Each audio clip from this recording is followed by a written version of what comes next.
Man, let's talk about Bruce Lee, the legend who transcended the boundaries of martial arts. When you think of martial arts, his face is probably the first one that pops into your head, a symbol of strength and innovation.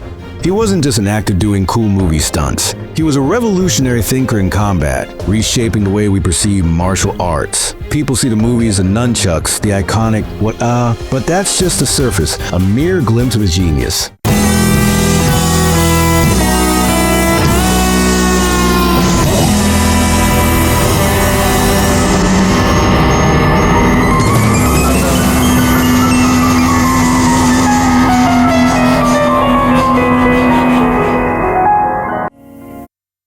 The real magic was his mindset. He broke the rigid rules of martial arts, blending styles and ideas into something entirely new. Back then, everyone stuck to their own style, karate, kung fu, whatever. They were confined by tradition. Bruce labeled the power source traditional mess, which challenged the status quo. He took what worked, ditched what didn't, and created the blueprint for what we now call MMA, a fusion of the best techniques. He studied everything, boxing, fencing, wrestling, obsessed with efficiency and effectiveness in every move. His secret? Relentless curiosity and a reluctance to accept restrictions pushed the limits of what could be possible. Bruce was a philosopher with fists, teaching a new way to think about fighting, blending mind and body seamlessly. This isn't about flashy moves. It's about understanding the principles that made him a legend, principles that endure. We're diving into his concepts, mindset, and the brutal efficiency of his methods, exploring the depth of his teachings. It's about why he did what he did, and how those ideas can make you more capable in life, both physically and mentally. Ready to peel back the layers of an incredible innovator? Let's unlock Bruce Lee, the man who changed it all. Where power was born? Where did Bruce Lee's legendary power truly come from? Was it some secret technique, a hidden talent, or something more? The solution is both straightforward and profound. It wasn't magic or luck.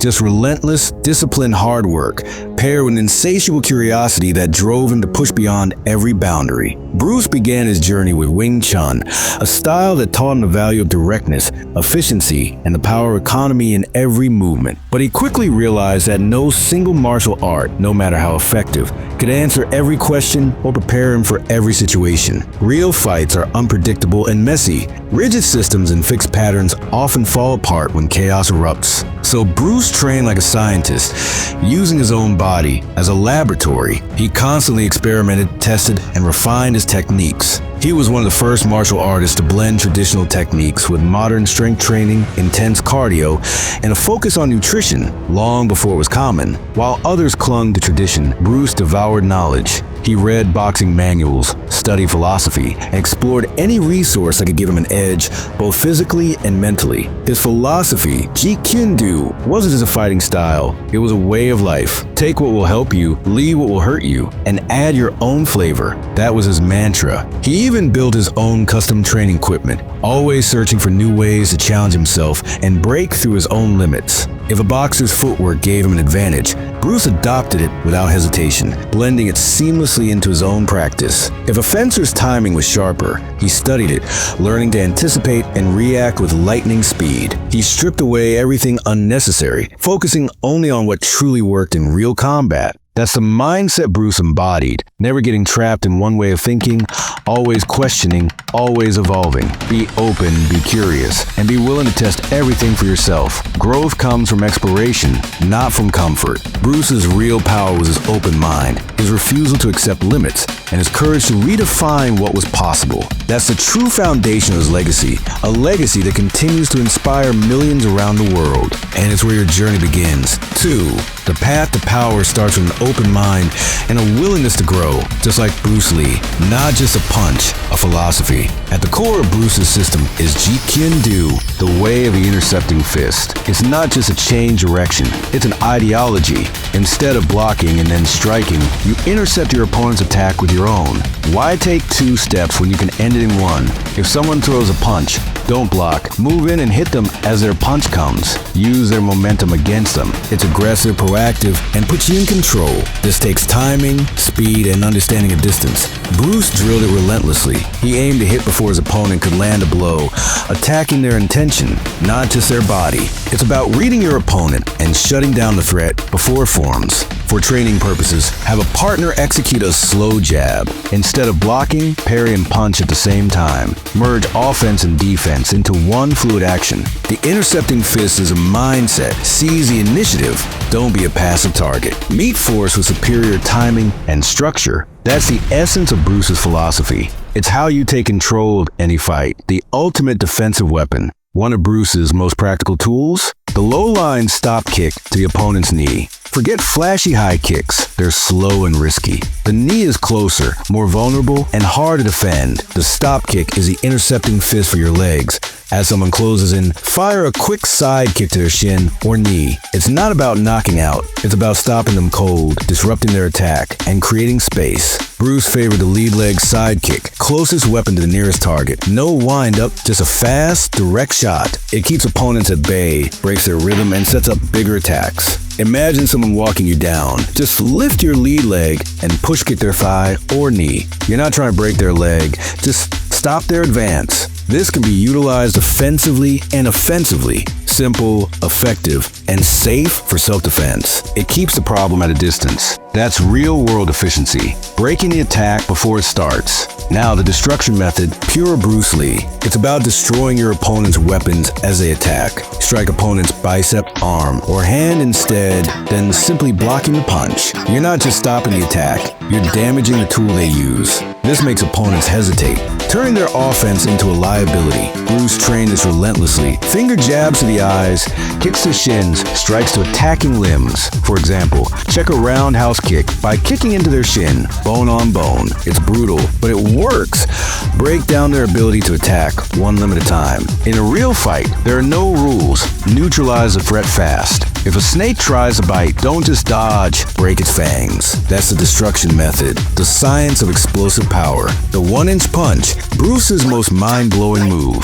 It looked like magic, but it was pure physics and body mechanics. The secret? Total body connection. Power starts on the ground, travels through the hips and core, and snaps out at the fist. Energy is multiplied at the point of impact, much like when a piece of whip is cracked. Bruce mastered the kinetic chain, every muscle working together. He'd tense his whole body for a split second at impact, creating a shockwave, not just a shove. This principle applies to all strikes. Power comes from the ground up. Drill it. Stand close to a wall, fist touching, and generate force without pulling back. Twist your hips, push off the floor. Feel your whole body contribute, even in small spaces. It's not about muscle, but connection. That's how Bruce generated explosive power. And you can, too.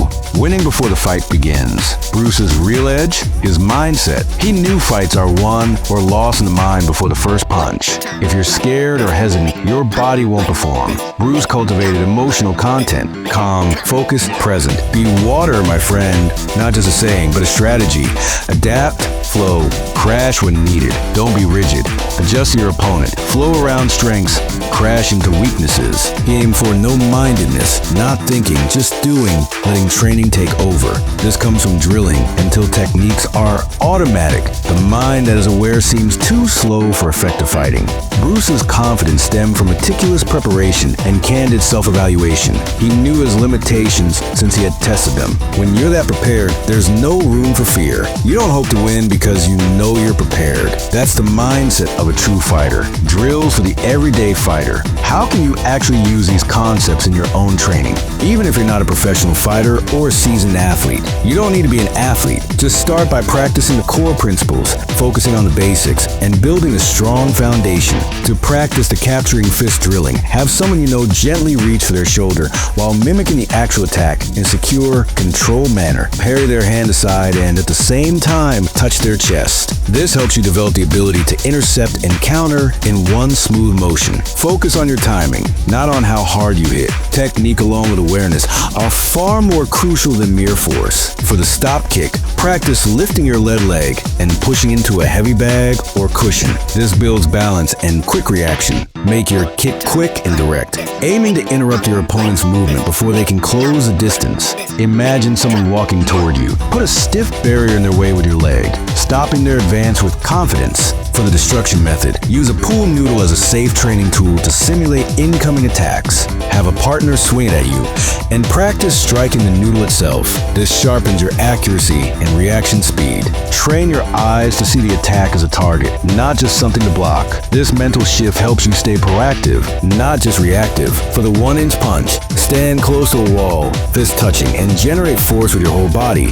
Hips, feet, core, and fists working together. Or practice in the air, focusing on the connection from floor to fist, feeling the energy travel through your body. Exhale sharply on the punch to channel your energy and maintain focus. The goal is to feel your body working as one efficient, power-generated machine, every part contributing to the strike. These drills build not just timing and efficiency, but also the right mindset for self-improvement and self-defense. Remember, it's not about flashy moves or complicated techniques. It's about mastering the principles that make you effective. Practice simply, but with real intent and focus. Consistency is key to progress. That's how you unlock Bruce Lee's secrets. Begin your self-defense journey today. The final lesson. The biggest lesson from Bruce Lee isn't about fighting. It's about life. Be water, my friend. Life is unpredictable like a fight. Be rigid and you'll break. Be adaptable and you'll overcome. Bruce used martial arts for self-expression and self-discovery, not just combat. All knowledge is ultimately self-knowledge. By pushing your limits, you learn who you are. Don't just copy Bruce's moves. Find your own truth. Take his principles: efficiency, directness, simplicity, adaptability. Choose what is useful. Discard what isn't. Incorporate whatever is uniquely yours. That's the spirit of Jeet Kune Do. It's a lifelong process of learning and growth. Stay curious. Stay hungry. Never stop learning. Challenge old ways. Break the rules to find better ones. Bruce's real power was his relentless drive to improve. That's a power we all can unlock. Go out, practice, and be you. Be fluid. Be powerful. Be water.